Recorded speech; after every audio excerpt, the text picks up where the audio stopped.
Welcome to Captivity Chronicles. This is our second show. Last week, we talked about the piggyback flight, and today we're going to change direction and speak about Israel Bressler and his story as a Polish inmate in Treblinka, an extermination camp.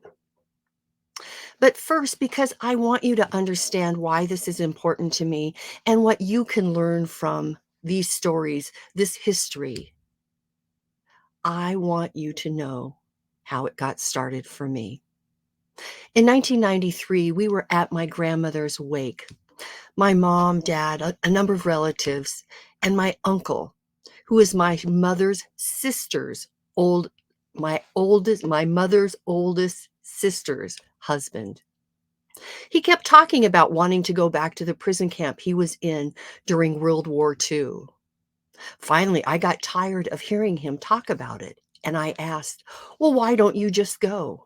And he said, "I need someone to do the marketing materials, to share this trip with a large group of people for the 50th anniversary of our liberation." I raised my hand and I said, "I'll do that for you." He offered me a free trip to Europe by doing so. I don't know about you, but I will never turn down a free trip to Europe.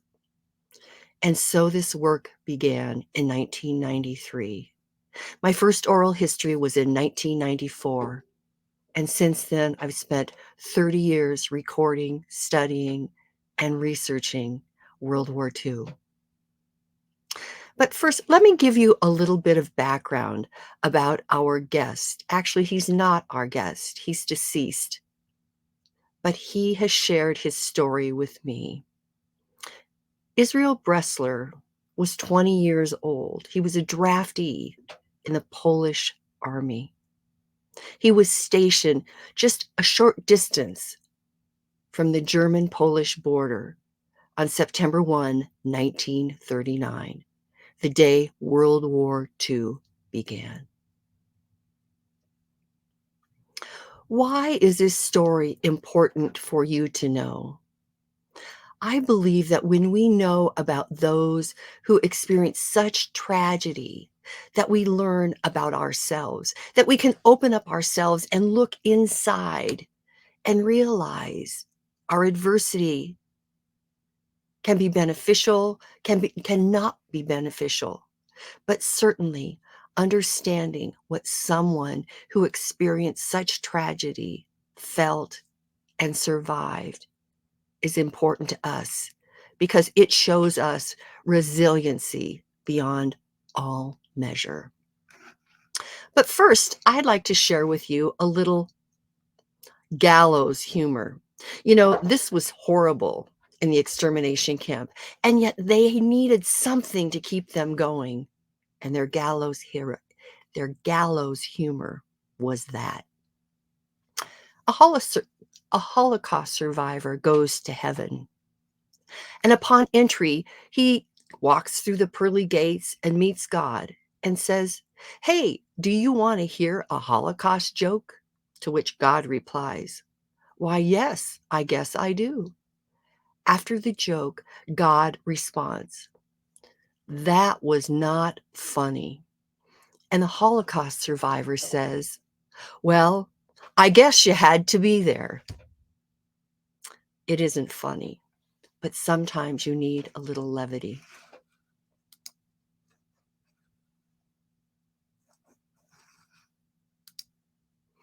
Here is Israel Bressler as a soldier.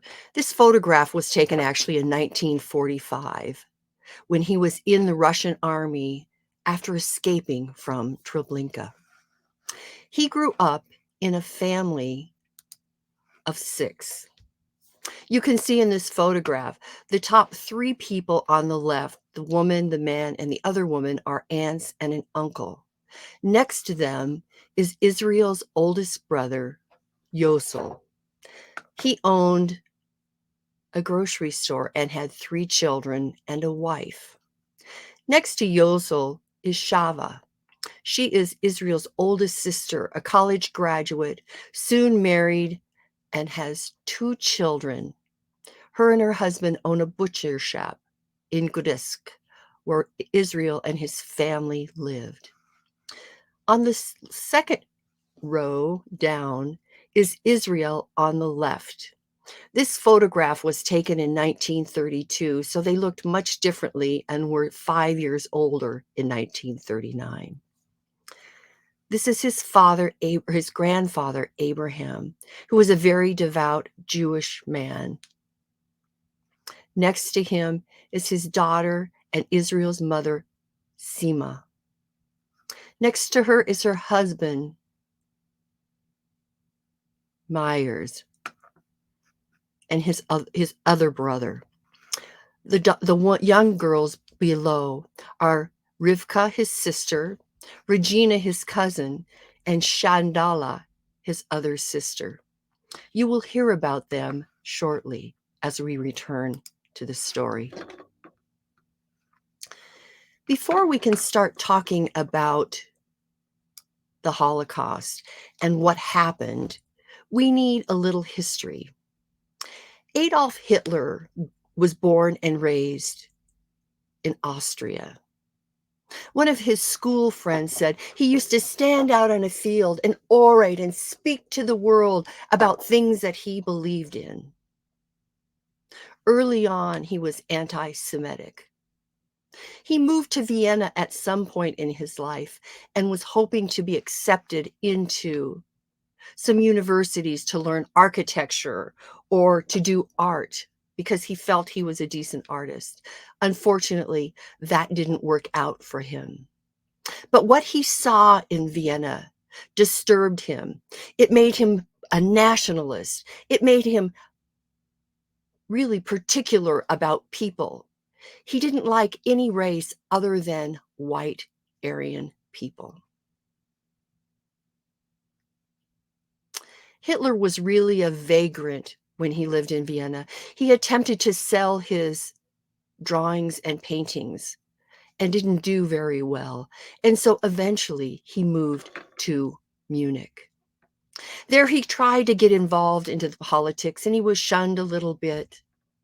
And it wasn't until really he understood the Versailles Treaty and the difficulty it caused for all of the Germans. The reparations, the things that were placed on the German people by the Versailles Treaty made life much, much more difficult.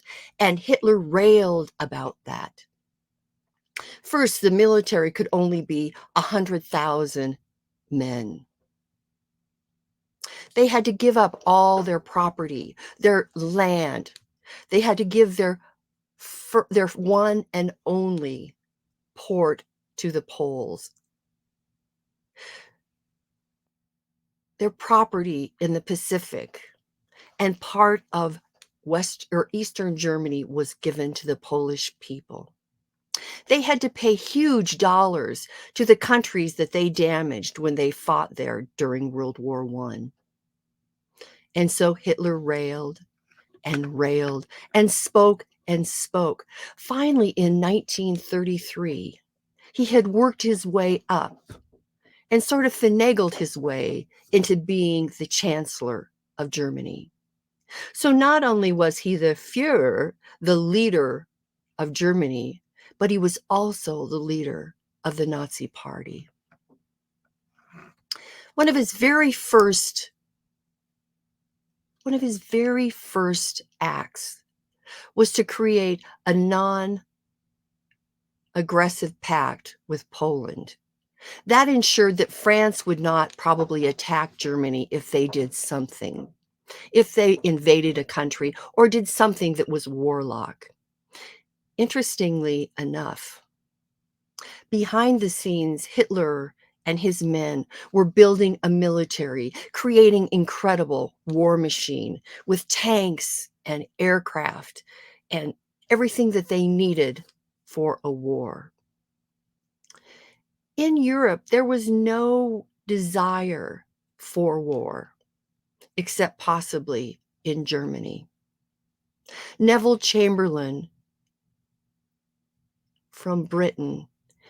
He spoke with Hitler. He spent time with Hitler and worked to try to make him understand that really the world did not need another world war. Hitler agreed with him, but of course Hitler could turn on a dime and possibly didn't always tell the truth.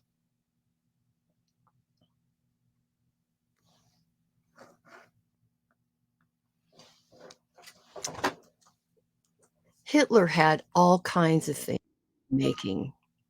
And with Neville Chamberlain and the other allies that wanted to have peace in Europe, they looked at the Versailles Treaty. They changed what it said about building a military. And Hitler proceeded and went on and built more and more and more.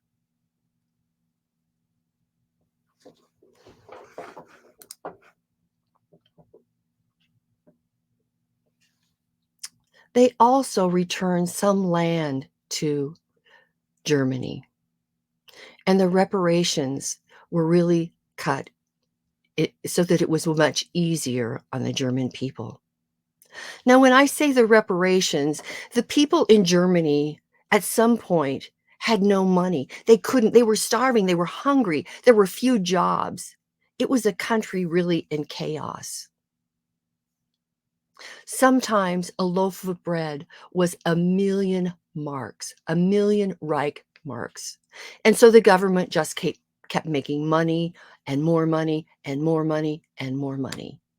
But it didn't solve the problem. Hitler spoke and made the people feel valued and made them change. They exercised. He wanted the Hitler Youth. He wanted everyone to appreciate Germany, to respect and want to be a part of what he was building. And so he went with many, many, many people joining in what he believed. Hitler had gone into Austria, which was forgiven by the Allies, and then he went into Czechoslovakia.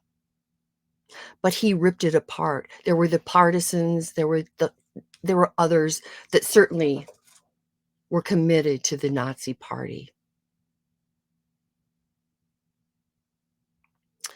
But Hitler needed to have a reason to go to war. And I think I said before he was anti-Semitic. He did not like Jewish people. And at some level, he wanted to destroy that race, that group of people. But he couldn't just walk into Poland and take over Poland. That would not be acceptable and certainly a cause for war. He threw away the non-aggressive pact with Poland and made one with Russia. He and Stalin determined that Hitler could take the western part of Poland and Russia could have the eastern part.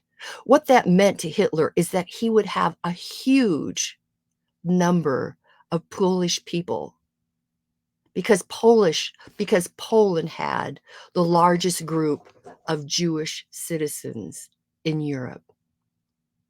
A little while later, Hitler went in and he took the southern part of Poland because there 500,000 Jewish people lived.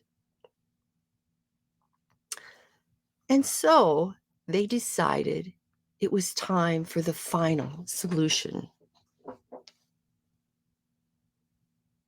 They met, they discussed, and they were determined that they would complete a final solution for the Jews in Germany.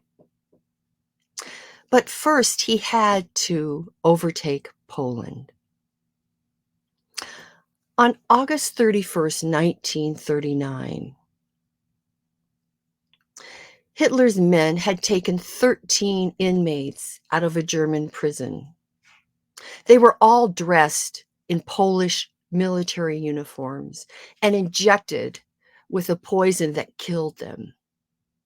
They saved one out that was not killed, so 12 of them, as rigor mortis set in, they staged them as Polish soldiers with weaponry, it looked as if attempting to move into Germany and invade. That evening, Hitler's men, dressed in Polish military, entered a radio station in Gleiwitz. There, they got on the radio and said, "We have taken over. We are taking over Germany. We are Polish and we are taking over this country."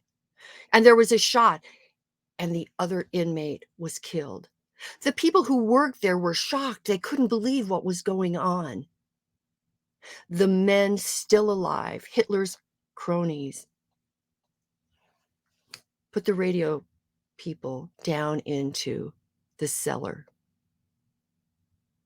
and returned to the microphone and said to the country around them, "We have invaded Germany." At dawn the next day, Hitler had permission from the Reichstag to go to war with Poland because there was just cause to do so. There were 1.5 million people on the border. Not 1.5 million people, but 1.5 million German army on the border of Germany and Poland. They had vast machinery, aircraft, tanks, and everything they needed to move in to Poland. Israel Bressler was 20 years old at that time and a draftee of the Polish army. He spent 7 months prior to August of 1939 in Warsaw being trained as a soldier. And soon his unit of 3,000 men with tanks and cannons and all they needed to fight a war were stationed not far from the German border and Berlin. At dawn of September 1st, 1939, the war began. Within days, 2,400 of the Polish soldiers had been annihilated. They were dead. There were only 600 left of that unit. For 5 days and by nightfall, these men walked to Warsaw. They were fearful of the Luftwaffe, the German Air Force, because if they were out in daylight, they bombed them and killed them. Finally, after 5 days, they made it to Warsaw. They were fighting in hand-to-hand combat. Israel's commanding officer told the men, "Surrender." Hitler refused. Israel refused and bought civilian clothing and walked 17 miles to his home of Grozdesk. There he found that his sister Shava, his oldest sister, had been killed by the first bomb that came down on their town of Grozdesk. She was standing in the doorway of her and her husband's butcher shop and was killed instantly. She left behind her husband and 2 small children. Israel lived with his family for quite some time. And then, but by coming home, he realized that his whole town was being commanded by the Nazis.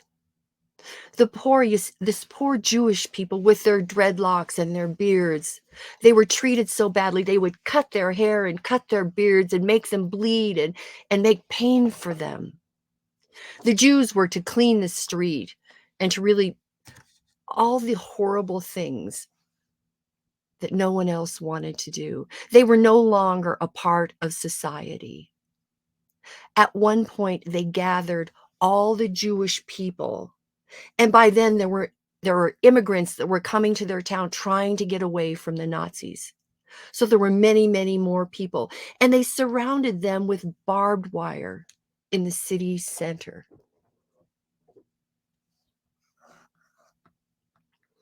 Israel said, and I will read this to you. Each day, people were afraid to go out of their houses, even in the daytime. They captured people and put them to hard labor, work, and didn't give them anything to eat. And they beat them every day. At night, we were afraid to go out of the house. The living was just terrible, especially for Jewish people. It was the older Jewish people who had it bad. They took them and cut them bad with knives. And when the Nazis cut their beards and their hair, they made them bleed. They took pictures and they laughed at them. With no food, they cut the water for the Jewish people and made it miserable. A lot of people have diseases and suffered starvation. They died in our city. It was really bad. Every day was just miserable. At night, we were afraid. We closed the windows. We were afraid to look out in the street. That was happening from 1939 to 1941. In November of 1941, we got up in the morning and we found pamphlets in the streets all over. All the Jewish people had to leave their homes. They could take only what they could carry in their hands. You cannot measure how difficult it was. My father had a business, a furniture business. We had to close up the house and just leave. The whole family just left. We had to go to Warsaw, Warsaw, as he says. Everybody who was Jewish had to leave. It wasn't in our city. It wasn't just in our city. It happened all over in small cities around Warsaw. Everybody who was Jewish had to go to Warsaw and take only what they could carry.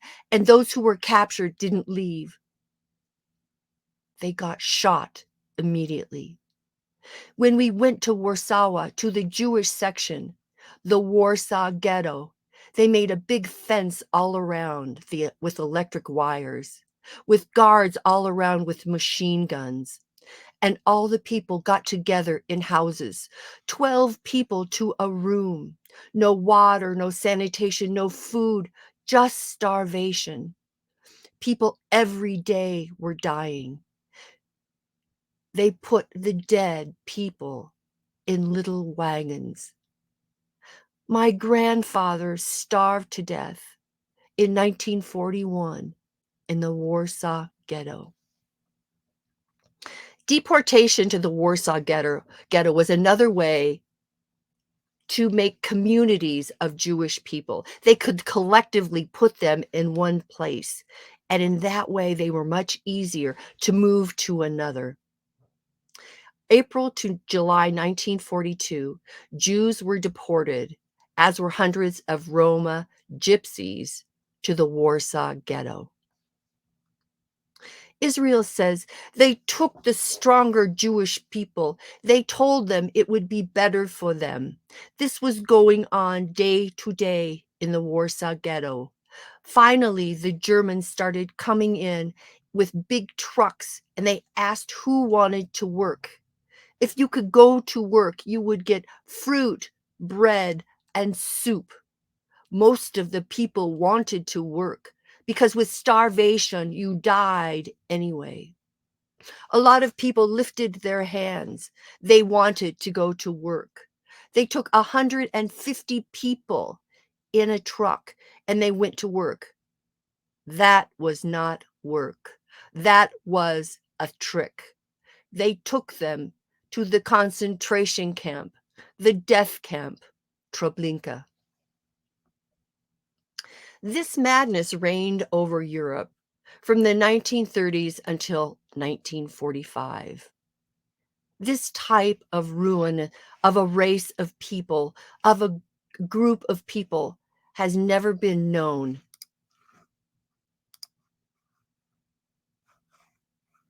has never been known and never been matched ever again.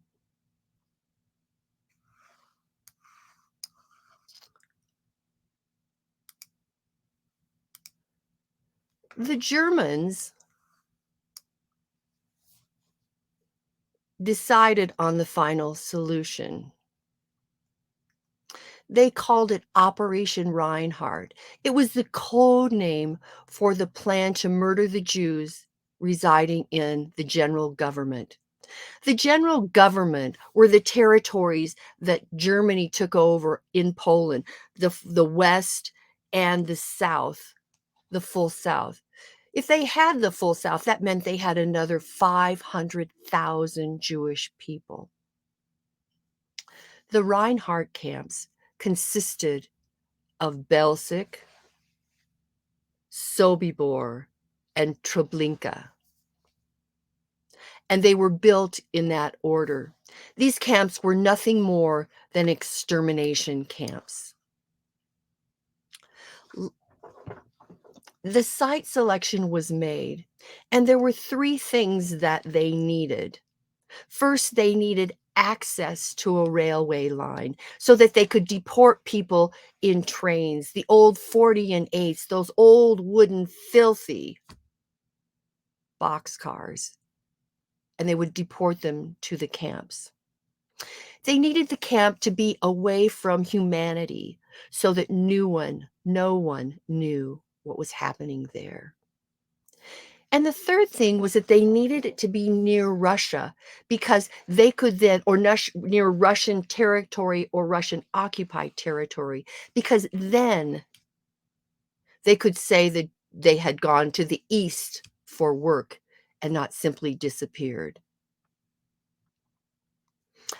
All of these camps had gas chambers, and they used carbon monoxide from captured Russian tank engines rather than Zyklon B gas. Zyklon B was expensive and there were a lot of canisters, and they were afraid that people would notice them coming in through their town and then taken out to the camp. And so instead, they used their own kind of gas. Unfortunately, it was not as effective. It took longer to kill them. And imagine they've got a shower filled to over capacity, crammed into these showers. The doors are pushed, these heavy doors pushed closed to hermetically close the showers. And then the the engines don't work. They can't create carbon monoxide. And so those people suffer and wail and cry and pray until those tank engines are fixed and the carbon monoxide is forced into the shower. There's no smell with carbon monoxide, but it is lethal. It may take a bit longer than Zyklon, but certainly it is effective. The showers, the gas chambers were really developed by people who worked in the euthanasia movement early on when gassing vans were moved to certain areas in the East, and they would kill huge numbers of people. So the ghettos started paying off. They would fill a huge transport of trains and take them to the extermination camps. The process was all the same for every one of them. They were loaded, crammed into those rail cars. Some people died while standing because it was so hot, or they were left on a siding for too long. They killed them like that. And then they would bring them into the camp. They would slide open the doors and people would jump out. And if you did something wrong, they'd shoot you in the head. Your belongings were in your hands and they told you to put them over there and you would get them later. but that too was a lie. They were then selected.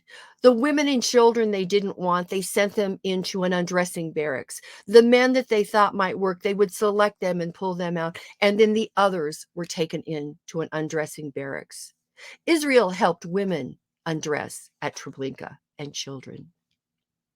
After they were undressed, the women were taken into a room where their heads were shaved, and the Germans could demean them in another way. Finally, they were taken through the tube and pushed into the gas chambers. And finally, they breathed one last breath and they were dead. They had a little window on each shower so they could look in and see how things were going, to see how many were dead, to see if any of them were flinching, or they could always tell because they started vomiting when they died. And then they would open up the gas chamber. The Jewish inmates had to get the people out of the chamber, and they had to check their mouths. Dentists, as they were called, but they were really just an inmate, would look for gold fillings and gold crowns because that was valuable, and they would pull the teeth instantly. And then the bodies would be put in carts, or there at one point, one of the camps had a small gauge railroad, and they put them in rail cars so they could quickly move them to the mass graves where they were to be, live there, or where they finally would rest. Belzec was the first camp developed. They knew it was an experiment, and they knew what they wanted to learn, and so they built and created it. The construction started in 1941, and by March of 1942, they were able to start the extermination. They were learning to optimize and make it as good as possible, efficient, well done. All the camps would be based on what they learned from this camp and how they could increase the capacity. Belzec was near a rail line, so it was efficient, and it had large trenches in which they could change into mass graves for the victims. Most of the men that administered the camps really were from the Euthanasia Institute, and they knew how to kill people. The problem with Belzec is that it was too close to the town of Belzec, and people complained about the smell. You can only imagine the smell of rotting flesh at a place called Belzec. The next camp, Sobibor, was started after Belzec opened. They had the same things, except this was in a swampy forest. And they had barbed wire around the camp, and they laced pine boughs in the barbed wire so that the people wouldn't know how serious it was for them. They had a trolley so that when people jumped out of the rail cars and were shot or were dead, they could put these dead bodies in the trolley, and the inmates could take them to the mass graves so they could be disposed directly, and it didn't interfere at all with the actions, with the deaths of the others. That camp was ready in April of 1942. There were already existing buildings on that camp. And now for the mother lode, Treblinka. Treblinka was in a pine forest, deep in a pine forest, away from the town of Treblinka. Its construction was much like Belzec, but it really was much more like Sobibor when it became operational. It was nearly identical, in fact. It was the most perfect death camp of Operation Reinhold. In April or early May, the construction began, and it was oversaw by a German company. The labor was done by Jewish people. Once the construction was finished, all of them were shot and killed because no one was to leave a death camp. Everything that they had learned was maximized in Treblinka. It was efficient, it was the men were capable, the Nazi guards and the Ukraine Nazi sympathizers, they were very, very effective. They had about 1,000 workers, 1,000 Jewish inmates that did all the dirty work. There were 2 barbed wire fences that surrounded the camp. They were also interwoven with pine boughs. And at every corner or station, within the middle, sort of the middle outside of the camp, there were guard towers so that they could watch and make sure everything was in place. There were living quarters for the guards. It was a nice place. They had a library, they had a zoo, all kinds of things like that. There was a reception area where the rail transports came in and where the people were unloaded, gave away their belongings, and were taken into the undressing barracks. The women's heads were shaved. So I ask you a question. What kind of vehicle did they use to transport prisoners to the death camps during the Holocaust? A Jew hall. Ha ha ha ha. Not funny.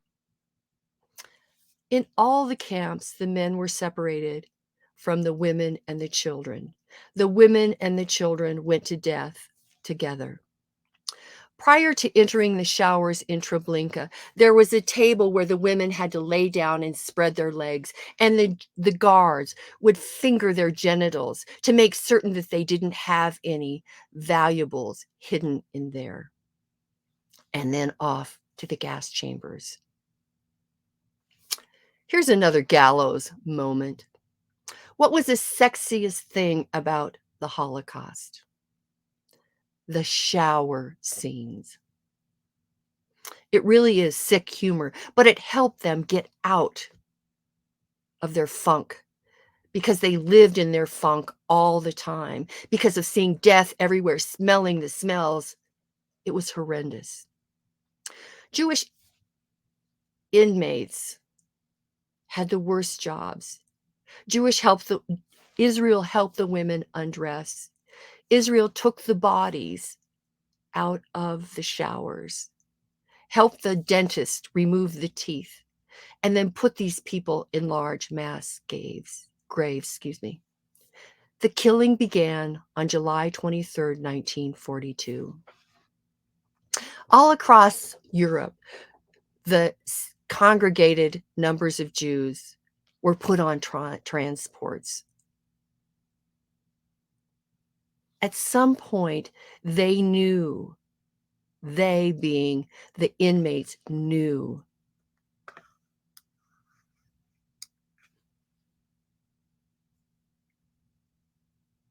their lives were about over.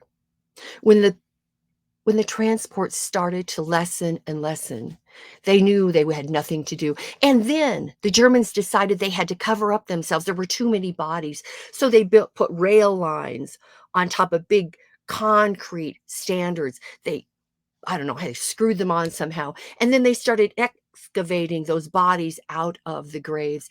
And the inmates had to burn them on what they called the burners, these rails. The fattest had to be on the bottom because their body fat would keep the burner burning. Imagine the smell. Imagine as you pull a body and the arm comes off. Imagine the sight, the smells. It was inhumane what they did to those people. The remainder of the Jewish workers in Treblinka were desperate. They saw their death near. On a large scale, they needed to overpower the guards. and escape into the forest.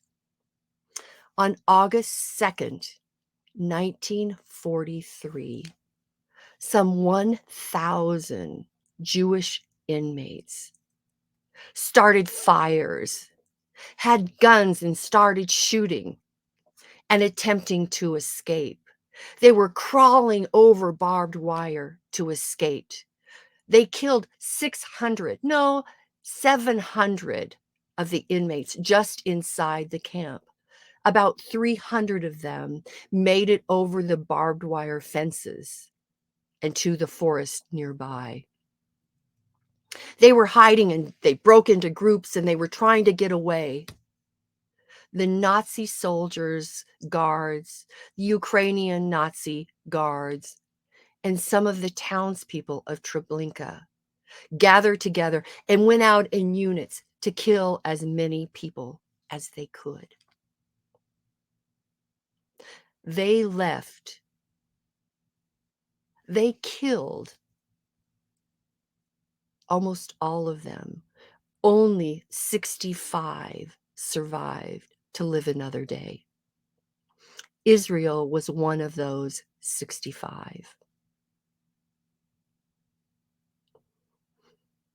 He said he remained in the forest for a long time. They stole little guns and they started killing the Nazis.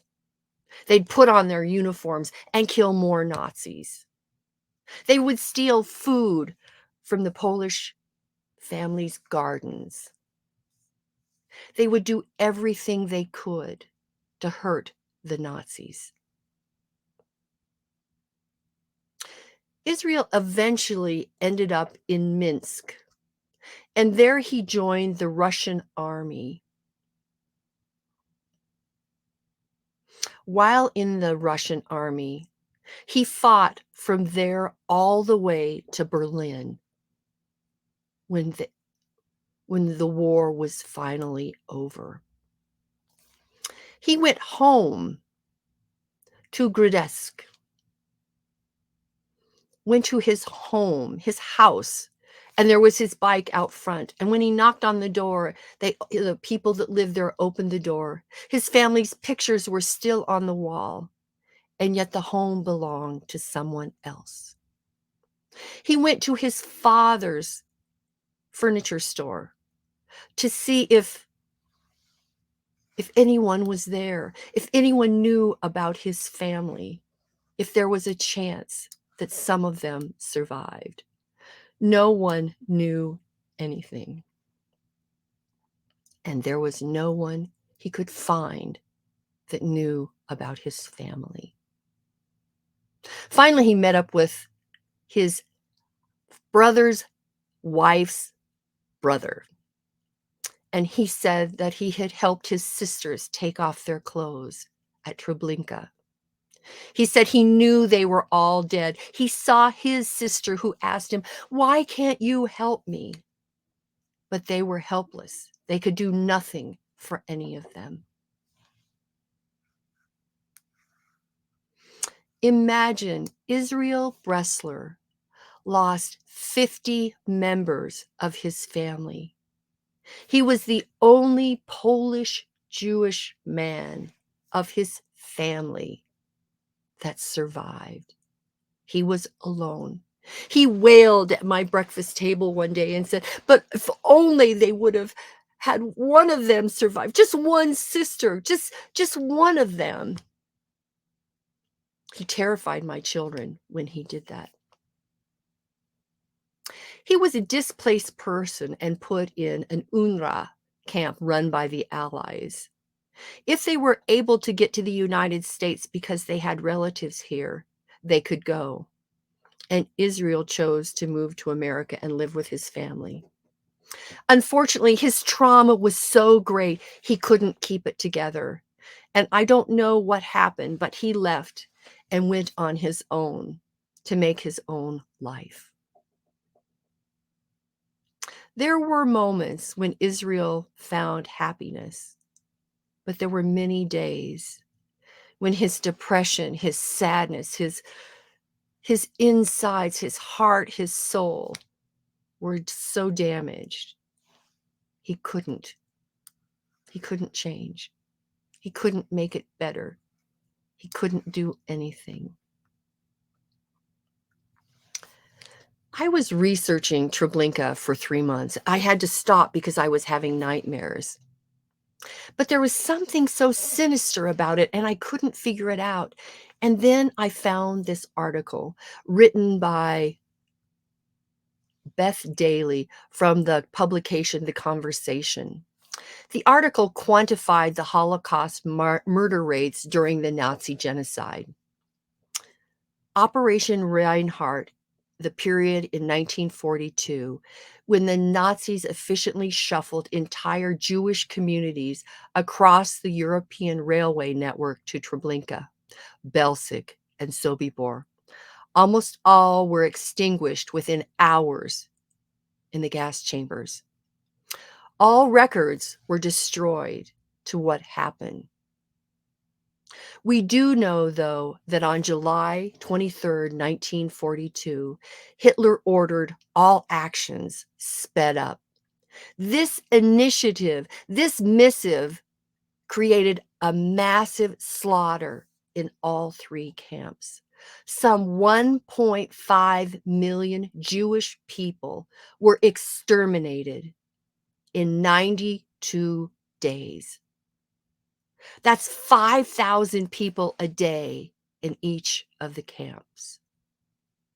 The rate was highest during the late summer and early fall. The numbers dropped when the victims were unavailable. Israel's story is one of pain and suffering. Never did he get over the massive loss of his loved ones. Israel shared with me his psychologist's letters that explained his serious depression and want to commit suicide. He never did, but he certainly had those feelings most of his life. Who wouldn't find life difficult after living through something like the Camp Treblinka? I mean, you lost everyone you loved. You were the only one that survived. Why? Why? Where was God at the time? He married and he had a lovely daughter at 10 years old. Sima, who was named after his mother, died of leukemia. And he suffered more pain and loss. My hope for all of you is that you understand it is important to learn about someone that experienced profound tragedy. Maybe it can put your life in perspective. I know it has mine. I have changed because of these stories, because of this story. I have dreamt I was in that camp. I don't know if I actually was, but I woke up and it was terrifying, and it happened over and over again until I stopped for months and left the Holocaust alone. These stories really teach us about ourselves and how we make decisions that can affect more people than just us. And it's really easy to label people, to call them and not like them or want them to be gone. I appreciate you being here today for Captivity Chronicles. Next week, we will feature Joanne Erickson, who will share Mel Heckman, her father's story. He was served on Ford Island in the middle of Pearl Harbor on December 7th, 1941. He had an assignment that day on the flight line as a fireman. That 24-hour assignment didn't end for a very long time.